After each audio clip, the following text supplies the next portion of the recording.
Good morning. Kumusta po ang lahat? Kumusta po kayo? Magandang buhay po sa ating lahat. Ito naman po si Sweetie, nag-vlog at nangungumusta po. Hello Sweetie, sabi mo, good morning. Hello po, kumusta po tayo? Sana po nasa mabuti tayong kalagayan. At ito po si Sweetie, naka-duty na naman sa kanyang pwesto. Ayan. Maganda po ang uniform niya ngayon. Green. Yan, green. Dito po siya nag-duty. Ayan. Binabantayan niya lagi yan. So, ayan po si Sweetie namin. Ayan. Ayan po. Ayan. Nakabantay sa mama niya. Nandun magtitiklo pa tayo ng damit. Ayan. Ayan po. So, ayan. Sinusundan niya ang nanay niya. Ayan po. So, magandang umaga po sa aming lahat. Ito, linggo na naman po ngayon. Araw ng palaspas. Di po ba araw ng palaspas ngayon? Linggo de Ramos ba kung tawagin? Linggo de Ramos. So, araw ng palaspas. Simula po ng mahal na araw. Yun na, bukas po. Bukas, Lunes Santo. So, yun po. So itong weekends po na to, kailangan tayo po ay magnilay-nilay muli at isipin natin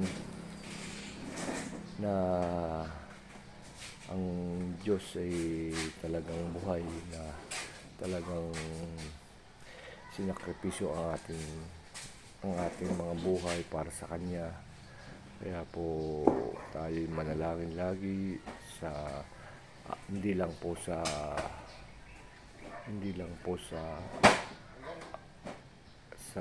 mahal na araw o sa magalintong araw-araw po manalangin tayo.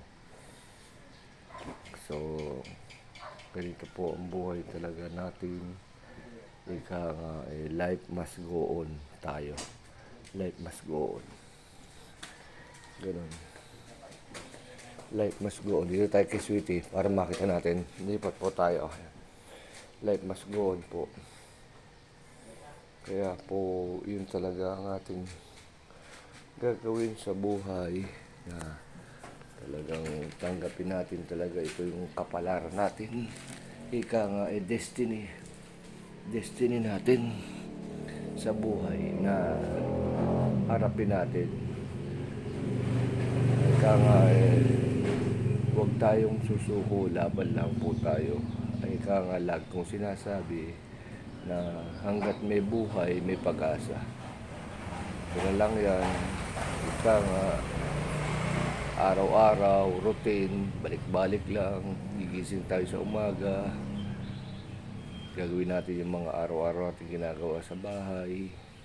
Yan, tanghali, hapon, gabi na naman, susunod, umaga, o pabalik-balik lang po.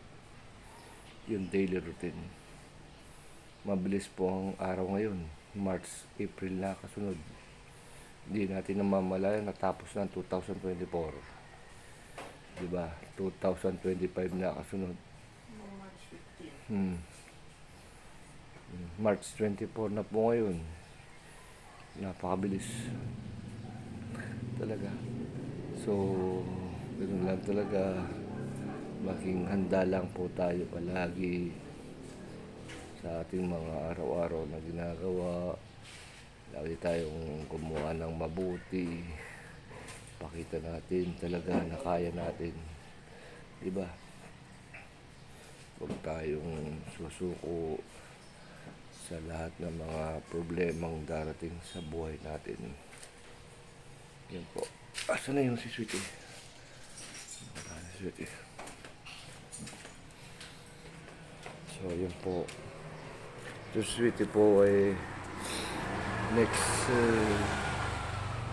next month po. Ay, natapos na pala yung birthday niya.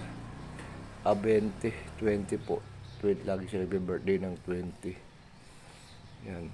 Susunod naman na Yan po. So, Ayan.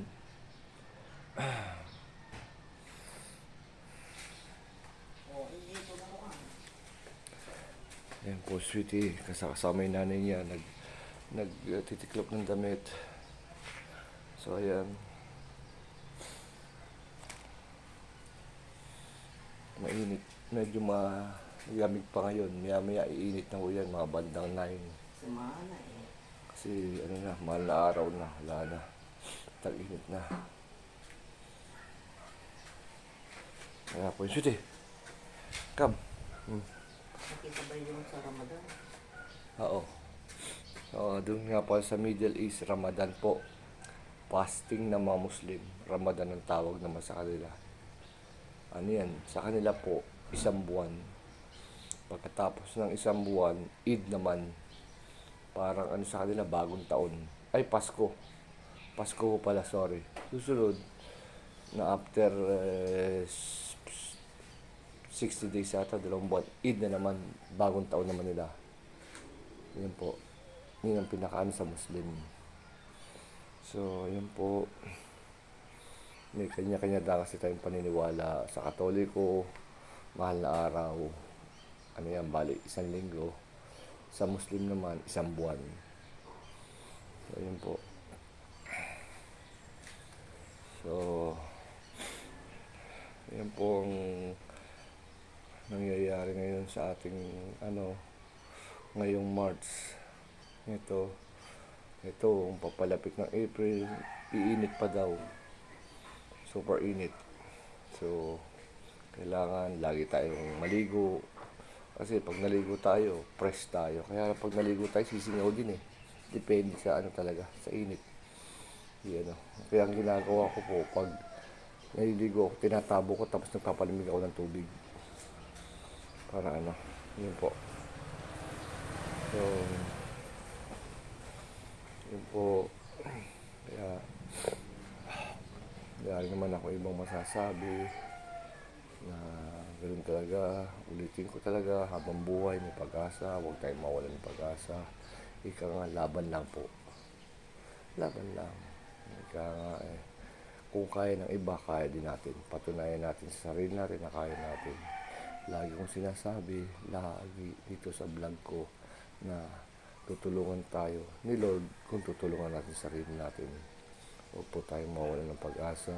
Palagi po tayong magdasal, kumilos.